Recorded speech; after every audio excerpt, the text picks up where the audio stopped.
And now, it's time for another Dice Tower review with Tom Vasel. Hey folks, I'm Tom Vasel, and today we're taking a look at a game called Double Cross. This is from HenMar Games. All their games come in these little plastic suitcases like this. They're all little abstract games. This one is not about double crossing somebody. It's actually about pieces that are going across something. So you are moving them across both ways, therefore a double cross. I don't think it's meant to be a pun either. It's just the name of the game. Anyway, it is a two-player abstract strategy game where you're moving pieces back and forth, trying to get them into specific patterns. Here's how it plays.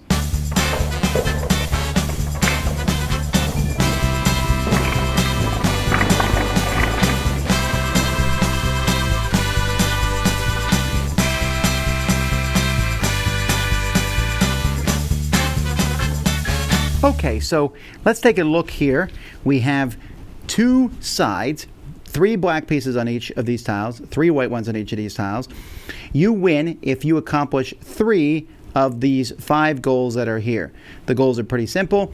If you have 5 of your color discs in any stack over here, doesn't matter the order, then you accomplish a goal. If there is a stack of 9, period, doesn't matter how many colors are in it. If you have 1 of your colors on all 5, if you have 2 of your colors on 3 of them, or if you have 3 of your colors on 2 of them. So how do you go about making that happen? On your turn, you pick one of these tiles and you do whatever the tile says. So let's say we pick this tile. Now the center dot refers to this here. So this says move 1 from here straight across. This means this tile over here. So move this over here and move 1 from here over to this. That's a pretty good start. This tile then comes off the end. These slide down. A new tile comes out and I can pick which way I want it to be, so maybe I do this. So now the black player's turn to move, so he says, I'm going to use this tile. This one sends a white one over to here, the top one from this middle one, and it sends one of these over to here. And then this one comes off. It doesn't matter which one you use, you're just going to keep moving them along like this. And black says he wants to do this. So then white does this one, which takes 2 tiles and puts them over here. The tiles slide over. Black does this.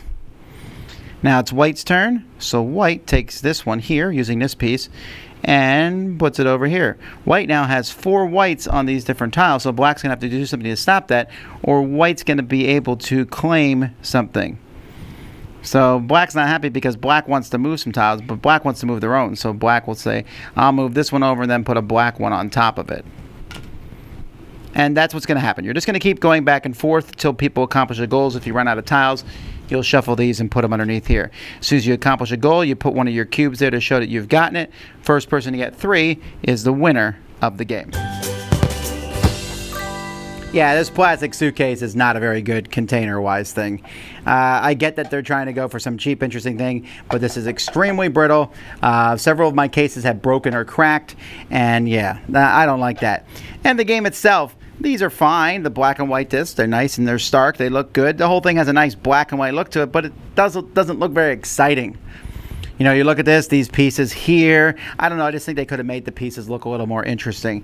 The rules also, they're very short here, but they leave out a couple things. I had to look into them to figure out exactly how everything worked. But they're not that, the rules aren't that hard for the game. It's just that they weren't the best written.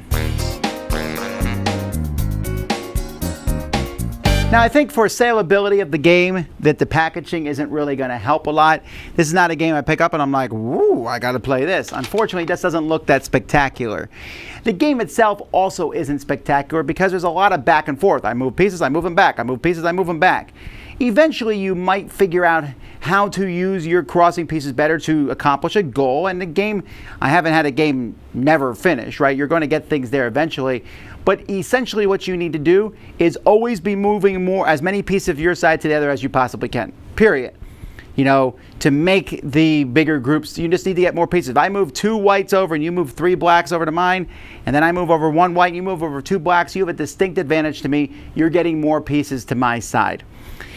Some of the pieces, though, you move on your own side. Some of the pieces you're moving, it's just, they're not as, all of them are not as good as I would like them to be. I would like, some of the tiles just seem to be much better than others, and when those come up, you're just going to keep using it till it goes off the grid.